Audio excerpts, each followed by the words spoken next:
আসসালামু আলাইকুম রহমতুল্লাহি ওবারাকাতু। আপনারা দেখতে পাচ্ছেন আমরা এই মুহূর্তে অবস্থান করছি ভৈরব ব্রিজ, যেটা আমাদের মেঘনা ব্রিজ।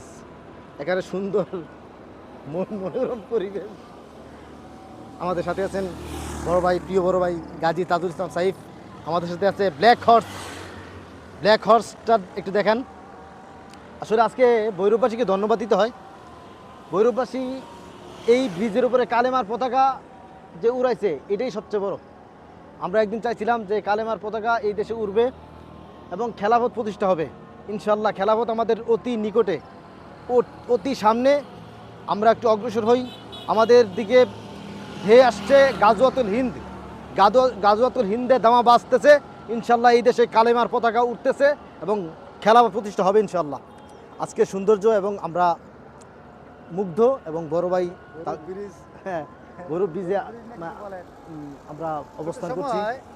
ছোট সময়ে ভৈরব ব্রিজ দিয়ে ঢাকা যখন আমরা ছিলাম, তখন আমরা অনেক ছোট। আমার আব্বু, আমার এখনও মনে আছে, আমার যখন নানার বাড়িতে যাইতাম, জয়নাল আব্দুল পিসাব, উনি আমার মামা, তখন ঢাকা থেকে আব্বা আম্মার সাথে আসতাম। আসার পরে এই ফেরিঘাটে আমি এমন কান্না করছিলাম, যেই কান্না অনেক গাড়ির ভিতরে যত প্যাসেঞ্জার ছিল সবাই আমাকে ঠান্ডা করার জন্য অনেক কিছু আমাকে কিনে দিছে।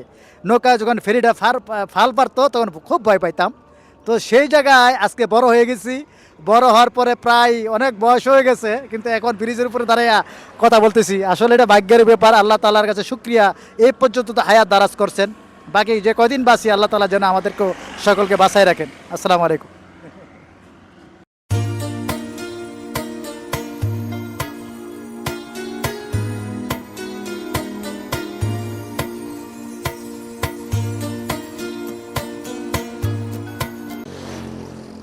হ্যালো গাইস, আমরা এখন চলে আসছি ভৈরব ব্রিজে। আপনাদেরকে বিকালবেলা সুন্দর একটি মুহূর্ত দেখানোর জন্য আজকে আমরা এখানে লাইভে এসেছি।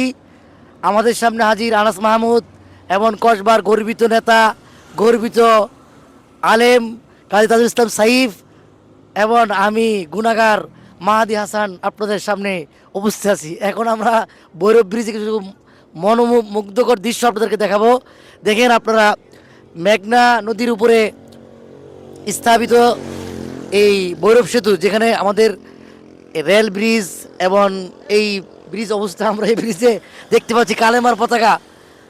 আলহামদুলিল্লাহ অনেক সুন্দরভাবে কালেমার পতাকায় রঙ্গিত করা হয়েছে পুরো ব্রিজকে। আমরা সাধুবাদ জানাই ভৈরববাসীকে, এবং এই কালেমার পতাকা একদিন এদেশে উঠবে, আমরা সেই আশাবাদ ব্যক্ত করে আমরা আগামীতে আমরা এই কালেমার পতাকা উড়বে, ইসলামিক খেলাফত কায়েম হবে, আমরা সেই প্রত্যাশা রেখে এখানে বিদায় নিচ্ছি। আসসালামু আলাইকুম রহমতুল্লাহ।